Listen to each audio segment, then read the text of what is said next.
Hi everyone, welcome back to Easy Tech Steps. In today's video, I'll show you how to make your taskbar transparent on Windows 11 using the TranslucentTB app. There are many ways to achieve a transparent taskbar, but in this video, we'll focus on TranslucentTB because it's a simple and effective method. First, we need to download and install the TranslucentTB app. This is a free app that you can find on the Microsoft Store. Just search for TranslucentTB, click download, and install it like any other app.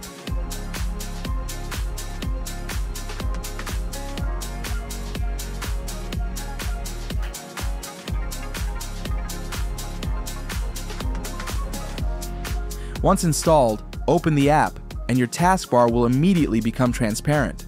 If you want to customize it, TranslucentTB offers several options to adjust the effects, such as making it blurred, fully transparent, or even changing its color to your liking. One of the best features of this app is that you can set it to run automatically when your computer starts, so you don't need to reconfigure it every time you turn on your PC. And that's it. With just a few simple steps, you can have a transparent taskbar on Windows 11. If you found this video helpful, don't forget to like, subscribe to Easy Tech Steps, and hit the bell icon so you won't miss any future tutorials. Thanks for watching, and I'll see you in the next video.